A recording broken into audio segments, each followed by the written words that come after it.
Bulacan Excellence in Tourism Awards ay pagkilala at pasasalamat sa bawat individual, samahan at tanggapan, lokal man o nasyonal, dahil sa pamamagitan nyo ay patuloy na tumataas po ang tourist arrivals at tourism receipts sa ating lalawigan.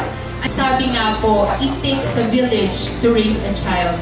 In the same way, it takes a community of passionate history enthusiasts, artists, cultural workers, and tourism stakeholders to continue to preserve our cultural heritage and work together for a booming tourism industry. Tayo po ay lubos na nagpapasalamat sa kanilang suporta sa mga programang pangkasaysayan, sining, kultura at turismo.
taon pong ito, isang makabuluhang sandali ang ating masasaksihan sapagkat ating ipinapakilala ang bagong revisyon ng Provincial Ordinance number 2012-04 na mas kilala bilang Revised Tourism Code of the Province of Bulacan.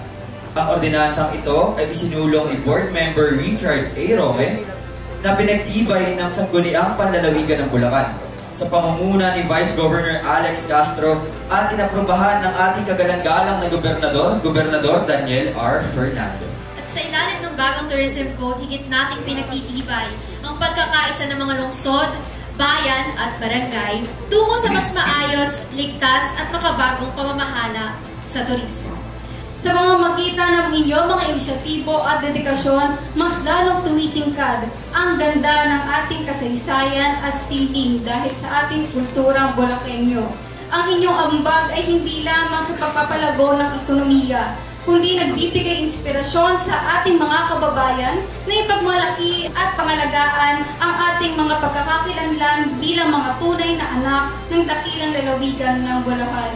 Sa bawat museo, pista at tanawing ating itinataguyod, ay naroon ang kwento ng ating kasaysayan. Ang kwento ng mga bayani ng sining at kultura at ng mga mamamayang patuloy na bumubuo ng makabagong muka at magandang imahe ng dakilang probinsya, ang dakilang lalawigan. Palakpakan po natin ang sariling atin, ang Bulacan. Ang tagumpay natin sa turismo ay bunga ng pagtutulungan mula sa mga lokal na pamahalaan, pribadong sektor, hanggang sa simpleng mamamayan na may pagmamahal sa ating lalawigan. Muli, taus-pusong pagbati sa lahat ng nagwagi at kanahok ng Gawad Singkaban BET Awards 2025. Sa inyo, patuloy ang aming papuri at suporta. Sama-sama nating isulong ang turismo na may puso, dangal at kasaysayan.